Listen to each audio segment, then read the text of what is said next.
তো আপোনালোকে হাই সেকেন্ডাৰী ৰেজিষ্ট্ৰেচনখন শুদ্ধ কৰাৰ পিছত কেনেকৈ অৰিজিনেল ডকুমেন্টছখন পাব এই প্ৰসেছটো মই আপোনালোকক এইটো ভিডিঅ'ত বুজাই দিম। তো ইয়াৰ আগৰ ভিডিঅ'টোত মই আপোনালোকক দেখুৱাই দিছিলো যে কেনেকৈ আপোনালোকে হাই সেকেন্ডাৰী ৰেজিষ্ট্ৰেচন সাৰ্টিফিকেটখন অনলাইনৰ দ্বাৰা আপুনি শুদ্ধ কৰিব পাৰিব। তো হাই সেকেন্ডাৰী ৰেজিষ্ট্ৰেচন সাৰ্টিফিকেটখন পাবলৈ হলে আপোনালোকে কেইটামান বস্তু আগতীয়াকৈ কৰিব লাগিব। তাৰ পিছতহে আপুনি হাই সেকেন্ডাৰী ৰেজিষ্ট্ৰেচনৰ অৰিজিনেল ডকুমেন্টছখন অতি সহজে পাই যাব। তো কি কাম আপোনালোকে আগতীয়াকৈ কৰিব লাগিব ইয়াৰ প্ৰসেছটো কি মই আপোনালোকক বুজাই দি আছো। তো প্ৰথমতে আপোনালোকে গোটেইখিনি ডকুমেন্টছ শুদ্ধ কৰিব লাগিব। Need to correct all documents. আপোনাৰ যদি হাই সেকেন্ডাৰী ৰেজিষ্ট্ৰেচনখন ভুল হৈ আছে তেতিয়াহলে হয়তো আপোনাৰ হাই সেকেন্ডাৰী এডমিট মাৰ্কশ্বিট সাৰ্টিফিকেট ইয়াৰে ভিতৰত গোটেইখিনি বা এখন বা দুখন ডকুমেন্টছ আপোনাৰ ভুল হৈ থাকিব পাৰে। যদি আপোনালোকৰ ৰেজিষ্ট্ৰেচনখন ভুল হৈ আছে বাকি কিখন ডকুমেন্টছ ভুল হৈ থকাৰ 100% চান্স থাকে। ৰেজিষ্ট্ৰেচনখন ভুল থাকিলে বাকি ডকুমেন্টছ ভুল থকাটো স্বাভাৱিক।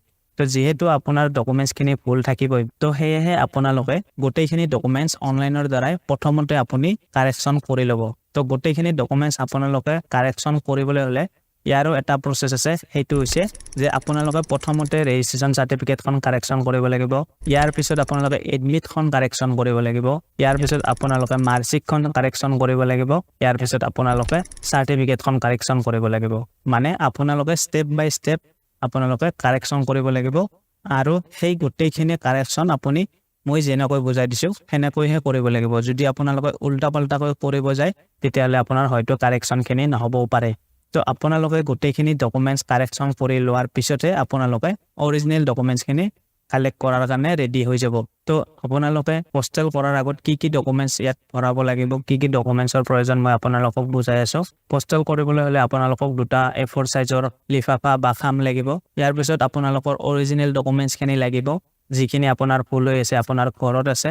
ইয়াৰ পিছত আপোনালোকে যি অনলাইন কৰিছিল তাৰ একনলেজমেন্ট ৰিচিপ্ট কেইখন লাগিব। আপোনালোকে অনলাইন কৰোতে যিখন একনলেজমেন্ট ৰিচিপ্ট আপুনি পাইছিল সেইখনো আপুনি প্ৰিন্ট আউট কৰি পেলাই এইখিনি ডকুমেন্টছৰ লগত একেলগে ভৰাই দিব লাগিব। তো আপোনালোকে কি কৰিব, ফুল হৈ থকা ডকুমেন্টছখিনিৰ লগতে আপোনাৰ যিকেইখন অনলাইন কৰাৰ একনলেজমেন্ট ৰিচিপ্ট আছে সেইখিনি একেলগ কৰি পেলাই আপোনালোকে A4 সাইজৰ খামটোত ভৰাই দিব আৰু সেই খামটোত আপোনালোকে হাই সেকেন্ডাৰী কাউন্সিলৰ এই এড্ৰেছটো লিখি দিব। তাৰ পিছত আপোনালোকে আন এটা যিটো খাম আছে আপোনাৰ সেই খামটোত আপোনাৰ এড্ৰেছটো লিখিব। তাত আপোনাৰ ফ্ৰম বুলি লিখি আপোনাৰ নাম, address name, village, post office, district, police station এনেকৈ আপোনাৰ এড্ৰেছটো লিখিব। আৰু আপোনাৰ এড্ৰেছ লিখা যিটো খাম আছে A4 সাইজৰ সেইটোও আপোনালোকে কি কৰিব, ডকুমেন্টছ একনলেজমেন্ট আৰু সেই খামটো একেলগে তাত ভৰাই দিব। তো সেই গোটেইখিনি বস্তু তাত ভৰাই দিয়াৰ পিছত কি হ'ব, যেতিয়া হাই সেকেন্ডাৰী কাউন্সিলত ডকুমেন্টছখিনি যাই পাব তেওঁলোকে যেতিয়া শুদ্ধ কৰিব ডকুমেন্টছখিনি, শুদ্ধ কৰি যেতিয়া আপোনাৰ কাৰণে ডকুমেন্টছখিনি পঠাব লাগিব, আপোনাৰ কাৰণে যেতিয়া পঠাব তেতিয়া কি কৰিব, আপুনি যি ভৰাই দিছিল ডকুমেন্টছৰ খামটো আপোনাৰ এড্ৰেছ লিখা খামটো সেইটো আপোনাৰ কাৰণে ৰিটাৰ্ণ হৈ আহিব।